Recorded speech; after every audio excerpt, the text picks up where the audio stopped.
Talk. My name is Tiara. I'm LaWanda. I'm Ron. I'm Jason. And today we are back to discuss PowerBook 2. This is episode 106 off of the hiatus. So we're about to get into it in just a second if you hang on tight. But I just want to let you guys know that our beloved Tiffany isn't here, but she'll be back next week. So just everybody, wish her well. I think she has a little sniffles or something, but wish her well. Get ready, get back, so we can have our show. Busy in where the last one burnt you. Know that ain't cool. Wanna show you how I'm nothing like him. Swear that's the truth. You can't trust. All right, we are back. Like I said, we're talking about PowerBook 2. This is episode 106. Corona kind of messed up some stuff with their season. So I guess they had to film, real quick, wrap the season up, and now they're back. So where they left off earlier in this season, it looked like Sax and Davis were kind of scheming to, have Tariq take the fall and get Tasha out. Monet was, still having issues with her kids, all the kids still bumping heads. And of course, we had Drew who was seeing the basketball player that's on Zeke's team, which was a controversy for him. And then we had Sax's niece, Riley, who was doing all kind of nonsense. So that's the gist of what happened, before we left. And we come back. So I want to ask you guys, what did you think about this first episode and how it opened up, first of all, with Davis and Sax and their whole plan? What did you guys think about that? I'm still trying to figure out, is Davis really working with him, or is Davis planning to set him up? So what I could gather from that is that it looked like it was a setup. Yeah. And Davis, he kind of mentioned to I think her name is Paula, his co-counsel, that he actually it seemed like he was shooting for a mistrial. And so he was saying that a mistrial in his eyes is still a win. But I don't think he's necessarily on board with Sax the way he put off in episode 5. I don't either. And I honestly think that, it's going to be not a double cross, but a triple cross. I think what Sax thinks is going to happen is not going to play out the way, Method Man has something else in his head. It's not going to go down the way they want us to believe, or the way Sax believes. And overall, I think that episode 106 it was great. It literally had me on the edge of my seat for the most part. And those kids, man, they are some spoiled brats. And I was glad to see, them go to work or try to be put to work to some degree.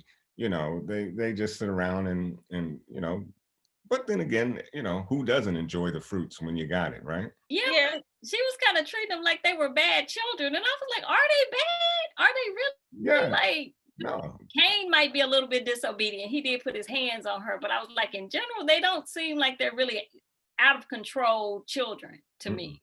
I agree. I kind of felt like they were alluding that Cain might have not been Lorenzo's in this episode. She made a couple of statements and they did a couple of things and made me say maybe Cain was like a previous relationship thing, because she said something along the lines of, she's talking to Diana about, and she says, you and Drew were good to me and to your father and to Cain, almost as if to separate him from the bunch. And I thought they the way that came together, I think, I know whatchamacallit talked about it at the end, that Cain, I guess, felt like an outcast and he felt like he was getting ready to be replaced. But it seemed like he always felt like an outcast. If you ever kind of look at the energy he gives a very intense energy, for something like he's different than his siblings. He's not, seems like he's trying to prove what he's about, as opposed to, the other ones who are just trying to exist. He has a completely different demeanor. So I thought that, I don't know if they were trying to allude that he might have been from a previous relationship or something, but something seemed a little odd about the phrasing of that to me. I was wondering if his power struggle with Monet might not have been attributed to the fact that, when the man, the head of the household or whatever you want to call it, when they go to jail and he's in there for an extended period of time, I think it's 25 years, then you would think that the next in line would be the next oldest male son. But instead, it seemed like Monet kind of like cut him out of that in his eyes. And so that power struggle there for him, it seems like I should be the one that's running the streets. I should be doing this rather than having his mom taking that position. So I was wondering if maybe that's not where his animosity comes from. And then with that whole scene with Ramirez, once Monet was talking with him, she kind of said, you know, Kane is Lorenzo's son and I'm Lorenzo's wife. And so it kind of seemed like she was emphasizing that, which I wasn't sure I seen maybe that Kane couldn't have been his. It's a good possibility. That definitely would change things up a lot. Yeah, Well, it would make some sense as to why there was this different contentious relationship that he has with them. You know what I mean? He seems almost as if he's like the kid doing his own thing.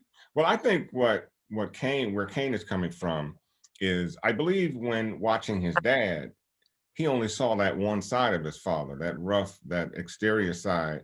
And he didn't understand that his father was also the business side, which he wanted to grow that business, even though he winds up in jail. He wanted to, you know, let things go as usual. So, you know, Monet is the next in line as far as he's concerned. And I think with Kane, you know, like you said, Jason, I believe because he thinks he's the older male, that he should be running the show. But what he seems to attribute more to is that rough side, that side where you just, you know, willy-nilly things and let the chips fall where they may. He's not thinking about the balance of running a business like that and having to be both business oriented and street oriented as well. Go ahead, Jason. No, I was just saying he's all emotion. That's all I was saying. I just think everything with him is based on what he feels. It's not a lot of strategy to who he is. At least that doesn't seem like that's the way they're building the character out anyway. But it seemed like Lorenzo and Ramirez both made it clear that at the end of the day, Lorenzo is still running things. Don't get it twisted. It's not Monet. It's not anybody else. So while he may be locked up, he's still calling the shots. So son, you don't need to step up. You just need to do what you're told. But you see, that whipping he put on him was enough to make it very clear. Yeah, you better know. You better know. I run the show and don't put your hands on my wife. Because Dad got big time control up in that joint. You know, when you get the guards to do his dirty work, that's something, you know. That's a flex, huh? Hey, I'm telling you. And, you know, and I think Kane really thinks that, to Jason's point, like you said, that he's not really strategic. He's mostly emotion. And I think that in Kane's mind, he thinks he's strategic because that whole situation with Braden and his brother Trace, I think he thought he was being strategic by teaching them a lesson, but really it was emotion. Well, it was him being mad that they challenged him. It was a mixed bag of nuts because you know what, personally, I agree with what he did. I just didn't agree with the initial aspect of it. You know, he walks in there with a gun, he's putting a gun to both of them. And with Trace, you know, it could have gone real left real quick because, you know, he's that, you know, scary kind of guy. If he had tried to knock the gun away or something, you know, Kane would have shot him. So while that initial contact I didn't agree too much to, I thought, you know, you need to take these boys on the street and scare them a bit. I thought now it was a little bit much for Trace. I think I would have picked him up first because, you know, Braden, he seems to like that street stuff. You know, I think that the way he did it was definitely not strategic, and I'm gonna tell you why I say that. It's because if you know you're gonna put them in the street, you're putting exposure to you. Because if anything happens to these two, it's almost like having kids in the street. Because everybody knows who they are, and if something goes wrong, the police force is gonna come rain down on everybody based on who these guys are in the community and so on and so forth. He didn't even investigate as to who they were before he even took them on that ride. He just said, you know what, you're in it, let's go. And so it really wasn't a smart move because if he put them out there and something went left, like let's say if either one of them had died in the street, even if they were nobodies, two white guys in the street during a drug situation run by a black cartel, there's no way you can tell me that wouldn't have rained. That rain would have came down on the city, especially considering that they're supposed to be from a prestigious school. They're supposed to be from a wealthy class family. Even if they didn't have the weight that they supposedly have, it still would have been a real left turn for them, and it would have destroyed everything they were building. Yeah, I agree with that 100%. And even he was willing to risk his product too, because like, what if Trace would have actually gotten robbed and they took all that product and you would have had nothing to show for it, like Brayden was saying. Well, so I don't know, Kane, he's just off the hook with his very, I say he is unbalanced. I thought that being a part of the show was very intriguing to me. I wanted to see, because when he dumped him off in the corner and then the other brother to another corner, I'm thinking, okay, let's see how this plays out. Initially I did think that Trace would be either not so much killed. I wasn't expecting that, but the beatdown he got, I thought would happen a lot sooner than later. And then the other part about Kane, you're going to allow him to get beat down like that. Anything could have gone wrong when he got hit upside the head with a bottle. He treated him like pimping some ladies and putting them on the street to work. Yeah, it was a bad idea. I like the character of Kane. I think Kane's character is probably one of the most solid characters on the show. And 90% of the stuff he does, I understand at least the idea or the logic behind what he's doing. Right. It's not strategic, but I do understand where he's trying to like curve things and saying, okay, this is getting out of hand, so I got to put some brute force out there. But I guess the part of it is this: they say you work to the level of your incompetence. He's good at the brute force thing. He's terrible at the strategy thing. So whenever he tries to implement strategy, it seems to blow up in his face because everybody looking from a distance is like, whoa, are you not seeing all the exposure that you leave, open over here by doing that? Like when he went and shot up the other spot, the little club spot. Remember that time when he shot in the air when Drew went into with his younger members of the crew. Right. Yeah, and so I think this guy does. He means well as far as like if he didn't go in there, his brother would have been in a little bit of a problem. But his reactions are always one step too far because he's leading with emotion. He's not leading with, let me see this thing out from a clear perspective and let's, fix this. He's saying, I got to go in, I got to fix this. And he does it by any means. And it ends up blowing up on them as a whole. And you know what? I think, were you saying something? No, go ahead, Tiara. I was going to say, I think that Trace is still going to be an issue for them because he was very much so wanting to go to the police and file a report and all kind of stuff. And I think Brayden really stepped up to the plate and proved himself in Kane's eyes, which in turn kind of helps Tariq's credibility too, because he chose somebody that's, capable to be a partner. So I think that Brayden absolutely proved himself to Kane. But that Trace, I think he's not going to let this go. Yeah. Good point. The thing about Brayden, though, he did step up, but I'm still a little bit concerned that he just started running his mouth. I know who you are. We work together, and I'm just like, dude, do you not see this gun? How about you just say, I don't know where my roommate is? Right. Yeah. Even the way he was with the guys on the corner, like. He tried to ease his way into a conversation, but he was sounding very much so like a transplant, like somebody was trying to set, them boys up. Like John Q, like a narc, as he says. Right, John Q. White boy meets, these three brothers from the hood. That doesn't fare well, but I like it. They would have gotten beaten up, and they would have taken the bag and whatever was in it, or they would have walked away, like you said, assuming that he was some sort of a plant. But I'll say this just for the way the show was rolling. I saw what they were trying to do, and they're building up his character so that you could see that he likes the power that's coming from being in the streets. He likes the idea of trying to assert himself. I guess he's getting his wings, and they're trying to level him up so he can get his early Tommy on. And having the money outside of his family name. Right. Yeah. Well, don't want money from their family. I wish my family gave me some money. I know that's right. I think it's an adrenaline rush for him too, because I think maybe he was perceived a certain way, and he gets to show this side of himself that he can handle his own on the streets too. With Kane, I think it's going to be real interesting how he reacts now that his father has answered, and said to him, "Don't you ever put your hands on my wife again." So it's going to be interesting how he plays, what happens to his character after that, because. Oh, I was gonna say it's also gonna be interesting to see how Monet treats him now that he's done that to her. Yeah, He slapped his hand away like you really messed up. Yeah. I think he'll go rogue eventually. I think that eventually that character, if they develop it the way the trajectory is going now, he's gonna go off the for real, and it'll be either the thing that gets him killed or it'll be the thing that puts him in a different place completely. But I don't see him sitting under that wing too long. Yeah. So you see, like Ghost Book 2. So Tariq is his father, Braden is Tommy, and is Kanan. Is that how it's right? Yeah. How they building it out, and then the other young lady, the one that what's her name? Diana is the sister. Lauren. Not Ryan. Lauren. Diana's like Tasha. That's the way they scale that, and the other young lady is like Angela. Yeah. So you get the vibe that all of the characters that are coming together, they want to use the same dynamic, which is cool. I don't have a problem with that.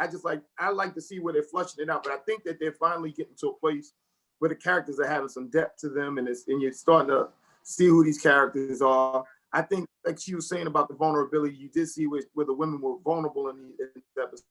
So you saw where Mary J. Blige or Monet was very vulnerable, because when she got knocked down, you could see that she was confused. Yeah. It looked like, that was the best acting she's done on the show to me. I thought that was a tighter episode overall with all of it. That her son would turn and go that far. That's the ultimate level, I think, of disrespect, is for a child to raise their hand to their parent. And I do think she was shocked by it, And some people thought that he didn't mean it, but I like the way he turned back.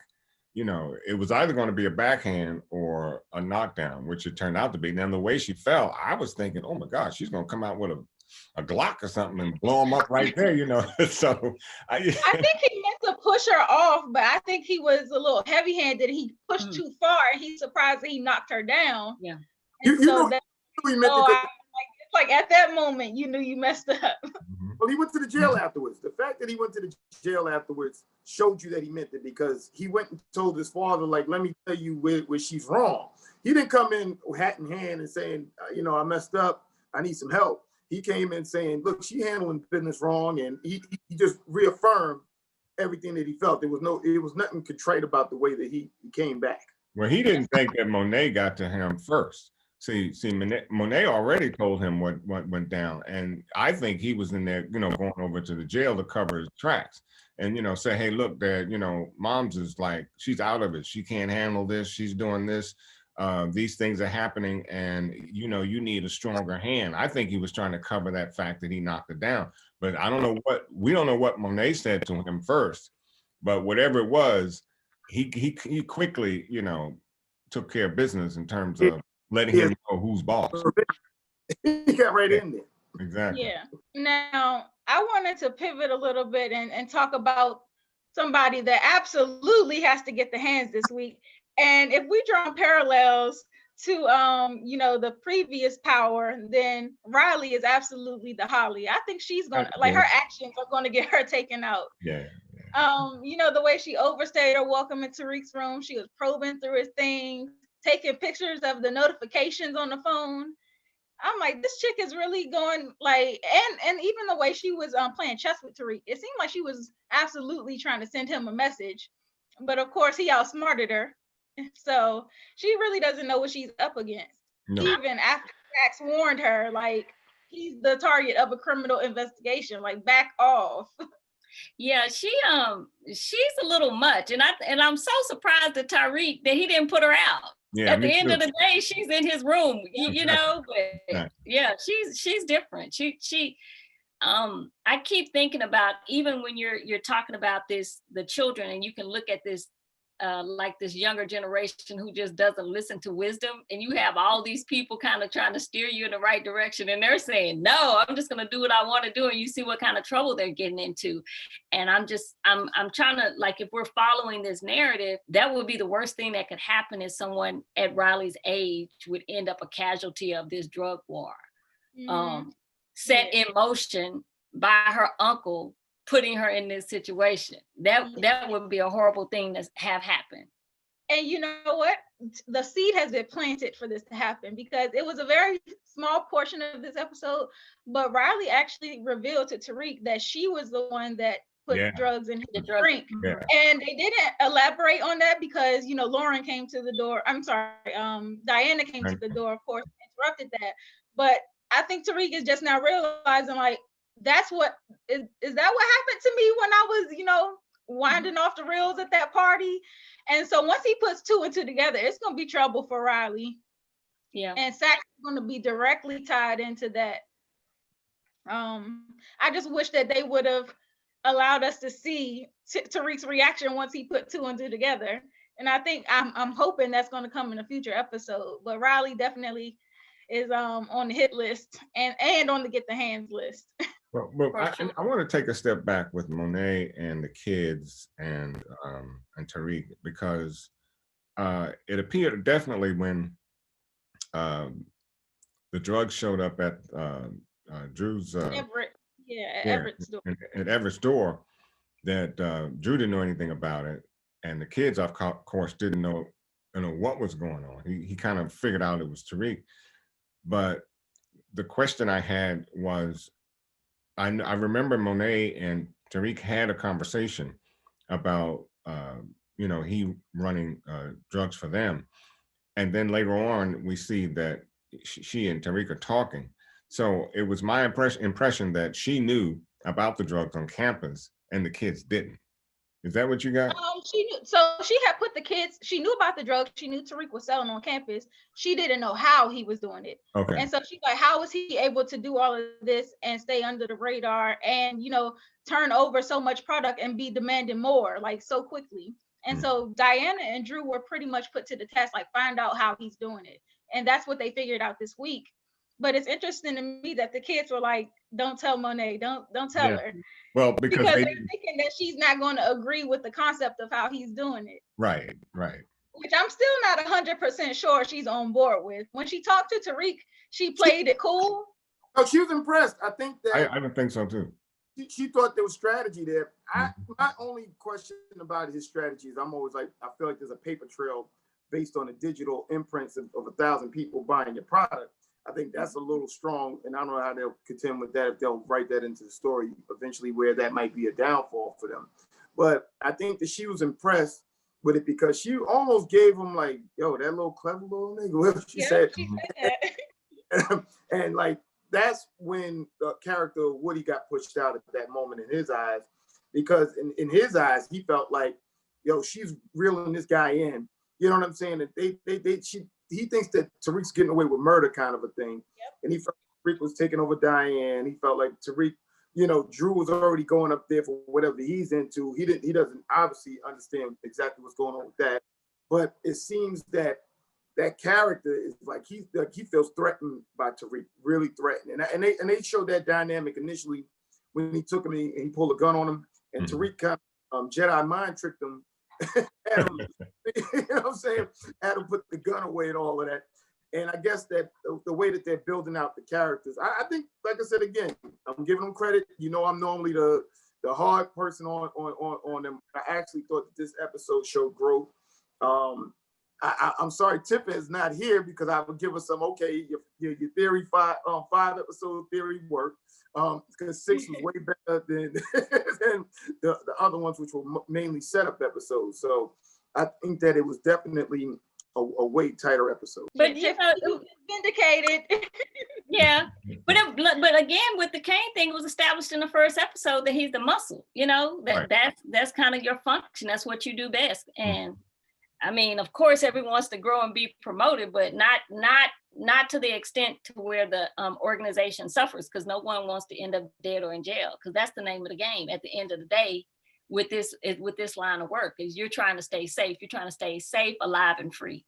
Well, now, and Tariq, Tiara, Tariq was very impressed with Braden and the fact that he was able to move the drugs, sell it all, and bring back cash. Now, the question is, does he bring Braden closer in? And if he does, I think that's a really bad move, because Braden is just too wired and he likes to talk. And if there's a weak link, it would be, in my opinion, Braden. And you know why? Because Brayden had to get out of, he feels like he has a get out of jail card name, that his name is going to get that. At the end of the day, he's really not going to get in any trouble if anything goes bad. Whereas Tariq has something to lose. Brayden doesn't really have that, right? Right. Because he has the kind of wealth that can make it go away. It doesn't matter what he does. I think that I disagree with you, Ron. I think Tariq's the weak link, and I'm going to tell you why I say that. Because why would you give all that information to anybody? Why would you read these vulnerabilities out when you're telling them the names, you're telling them all of the information about the crew? I don't care how much he says, you got to trust me. That crap would have never fly. It would never fly. I say, listen, don't worry about it. Where I get it, and then I give it to you. Don't even worry about what happens beyond me. And I think the fact that Tariq spilled all that information to him, like you said, he's a live wire, that kid. Anything that you give him, you already know he's going to go and start spilling it. So why would you even put it in his hands to give him the opportunity to go at you like that and to know Kane's name and to know all that information was too much. He should have never spread it like that. He should. I agree. I agree with that 100%. In terms of you can talk too much, but I think when you're placed in the situation that Tariq is placed in, first of all, he's in this elite school, and he has to move product, and he has to keep his grades up. He has to graduate. He has to help the basketball player, and you gotta have some trustworthiness in your roommate. Yeah, but the trust should be limited in as far as, like I said again, he knows what you're doing. He can know all the information except the line, because the line is what's threatening. It's just basically once you start giving out the information about Monet and Kane and what you're doing is you're leaving a serious hole that's open. Brayden probably, let's put it this way, you already could tell by the way the character is built, this guy won't shut up. Right. I think Tariq could be influenced by what he's seen coming up, like his father and Tommy's dynamic. That's maybe what he's being influenced by, like, okay, I need a right-hand man that I can trust that can run the other half of the operation. But at the same time, he doesn't realize that Brayden is not cut from the same cloth as Tommy. No, I'm glad you said that. How many times did Ghost not tell Tommy stuff? Yeah, that's true. How many times? Ghost was very, he held a lot of stuff close to the chest, and so I get what you're saying there. I was saying, how'd you hold that back from me? Why didn't you tell me? Say, because you didn't need to know. You didn't need to know about this. When he didn't murder the girl down in Miami. He said he didn't tell Tommy anything. A lot of stuff he kept from Tommy because he knew Tommy did not know how to handle information, and he knew Tommy would come back and use it against him, or take a misstep, you know what I'm saying, and play wild cowboy. Well, we also see the seeds of distrust that's so between those two. Right. So it's like it's a catch-22. Yeah, it's 6 in one hand, half a dozen in the other. But that goes to show you, Tariq's not Ghost. Ghost had a much better acumen for the street and how to deal with the street than I think Tariq has. And of course, that would be the case. So as Tariq graduates into this proficient street runner, who can handle things, hopefully we'll see that growth in him. But, the way things look now, it seems like you might be making a mistake, even with all that product going into an elite school and it's being distributed in the same fashion. It doesn't take much to figure out that this isn't what we think it is. And then a further investigation would show that they are running drugs. And, it can be over in a heartbeat. And the equation would be Brayden, too many products, digital distribution equals catastrophe. So it really, to me, will determine what you do with this guy, Brayden, and how, if Brayden can control his brother, Trace, because he's really going to have to put a lockdown on Trace. Could somebody clear something up for me? Because I don't know if I missed this or not. But does Tariq know that Trace took the drugs out? No. So okay, that's what I thought. Okay. And that's another thing, and that we didn't even discuss. That's another thing. Trace just sees drugs and he grabs them and starts handing them off like candy. Well, he feels like he can punk his brother. That's my little brother. I can punk you, but I think now, especially after what's happened with Kane, he's like, okay, this guy is mixed in with some serious people, and I just can't be flying off the handle doing what I want to do. But he's definitely still someone to be concerned about. But I think Trace is going to take Brayden way more seriously than he has. Well, he reminds me of a little kid with a lollipop in his mouth. I'm gonna go tell daddy, so he's really gonna have to find a way. Brayden will have to find a way to lock him down, because I'm gonna tell you, he's really upset about that beatdown. Yeah. Well, one other thing I want to bring up. So this was a big part of the episode, this whole situation with 2-Bit. You see this Power alumni coming and finally making an appearance in PowerBook 2.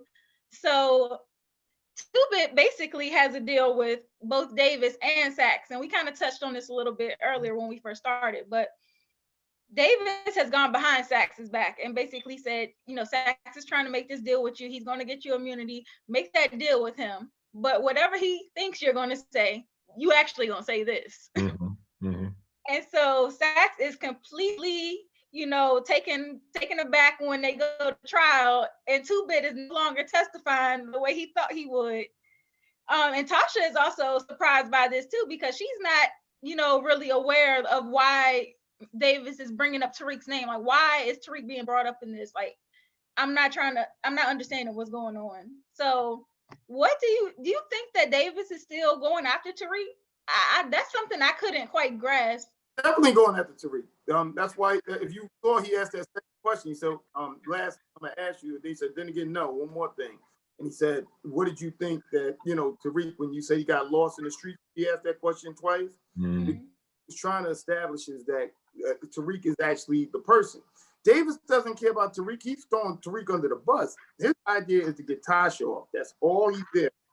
He doesn't care if he screws the DNC. He don't care about Saxe. He don't care about none of them. He cares about winning the case because he has a profile to keep. So he's willing to throw Tariq directly under the bus, because he definitely reiterated the question twice to make sure that you understood that Tariq, he was trying to implicate him. Because I was having this discussion earlier. When he kept saying when Tariq got lost, it gives the indication that he's talking about the kidnapping. He's not. He's saying when he got lost in the streets, he kept trying to imply when he lost his way. Right. I agree. He definitely was going in that direction with it. And so you can tell that Tariq, he's like, yo, this is your guy. And so what we're going to do, we're going to use that leverage to free Tasha. And then he don't care what happens to Tariq. Tariq can get locked up or not. He don't care. But here's the deal. So if his purpose is still to get, if his purpose is to go after Tariq, well, not necessarily go after him, but to sacrifice Tariq in order to get Tasha free. If that's still his goal, then what was the purpose of him sabotaging Saxe? Was that payback or something? No. I think he doesn't. Yeah, I think he doesn't like Saxe. I think he, like you said, he did him dirty. He didn't care. I think he felt like this. 2-Bit had to walk, and 2-Bit not going to snitch. No matter how you put it to 2-Bit, he was not going to get up there and say what they wanted him to say. So I think he devised the plan, basically setting it up so that 2-Bit would not be a snitch. He would still get free, and he still implicated Tariq rather in the process. It was a light implication, but it was definitely dry snitching where I come from. And he had to do it. He had to do it to keep Saxe there on the hook, right? Because he, at the end of the day, he can say, well, he did. We have to build this slowly, because at the end of the day, if Tasha really starts to get an idea of what they're doing, she's going to plead. She's not going to let them send her son to jail. You took the words right out of my mouth. I've been waiting to say that. And because you could tell that Tasha, she's no dumb chick. And she was, she was getting the vibes of what was going on. And, she'll drop in a heartbeat and say, I'm taking the plea. It was me, because she can smell it. So I'm not certain if Davis's plan is a good one, to try to paint like Tariq in some kind of way in this particular setting without understanding where Tasha is coming from, and either getting Tasha on board with what he's doing, or just canceling out that whole this whole nonsense to begin with, because Tasha is ready to flip, because she's not going to let herself. She's not going to let. That's a good point. I was also wondering if it wasn't to make it not only look more authentic in terms of like how Tasha would perceive it, but also the way that the judge will perceive it. Because if you've seen the judge, she was expecting them to clash, especially when they were doing the jury selection. Yeah. She was saying like, "Oh, you guys are like surprisingly cordial," and so I think that Davis might have been like, "We really got to make this believable," because she's like, you know, even surprised that we're getting along, and it seems like too contrived. Yeah. Well, LaWanda, let me ask you: is that jury tampering when both attorneys? Yes. Yeah. So and you know, and that was my initial thought with the judge, you know, because she kind of smelled a rat, but maybe she didn't. I mean, okay, if you're going to do it, I don't think you do it that way. It has to be real subtle. That was blatant what they did, because you know they would have just been striking left and right. Black person, sit down, go on by, move, strike. Right. That's why she was shocked, because she was at least make it, you know, believable. Like y'all ain't trying to be together, you know, working together. Everybody knows that Sax is slimy, and so I think that anytime that you see something with him involved in it, you're already going to question it. And I think that she looked, because she said, "Okay." She did that like 2 or 3 times. She knows that Sax is a slimy dude, and Davis is a slimy dude. Mm-hmm. They just 2 different, you know, different, but they're the same kind of creeping away. Now, the old boy, Steven, I'm wondering if he's not going to be trying to go after Sax's job after this move that he pulled, you know, basically getting 2-Bit out of jail and not getting nothing out of it after he called in that big favor. Sax going to hang. If you know, Sax is one of those people, if you just stick around long enough, you don't have to do the work.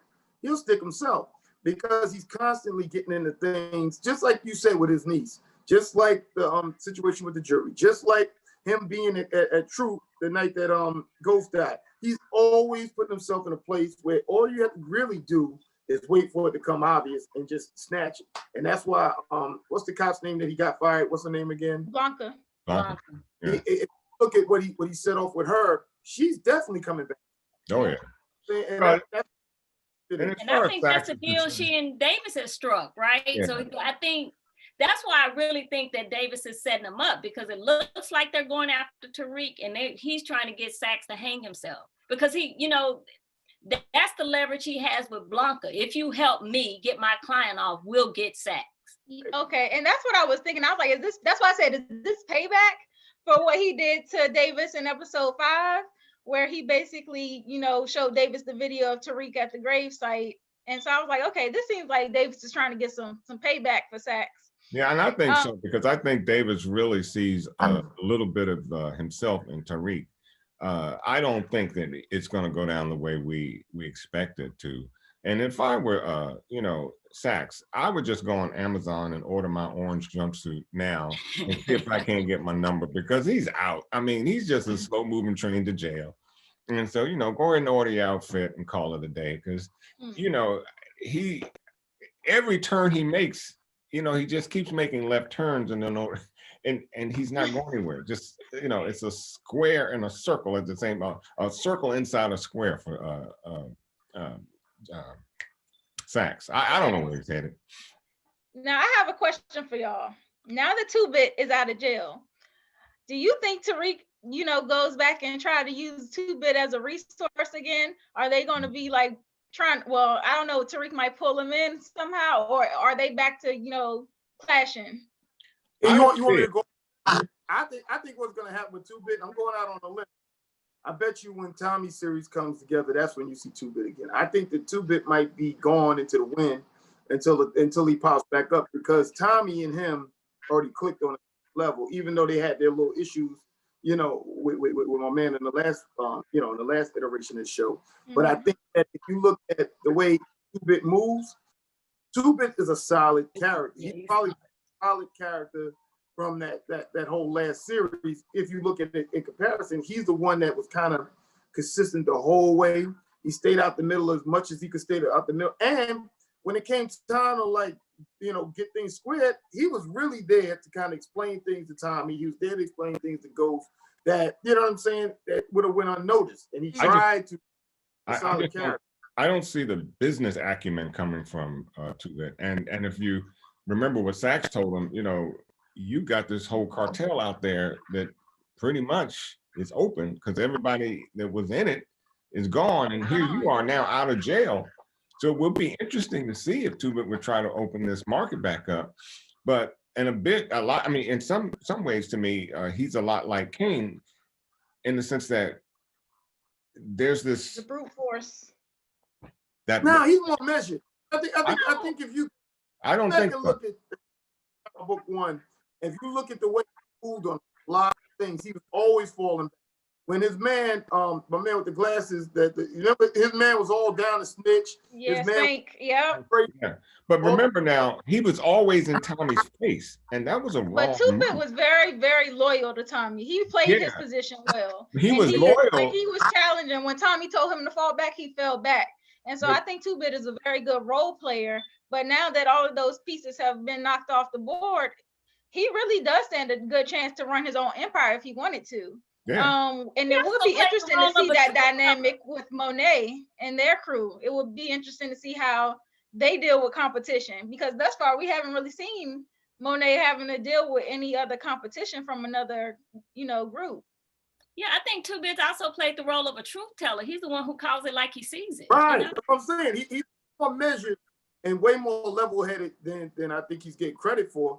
I think if you're looking at a guy like Kane is like Tommy in the sense of the spirit, in the sense that Tommy, if he thought it, he just did it. He didn't sit down and say, wait a minute, let's see how this is going to affect this, that, and the third.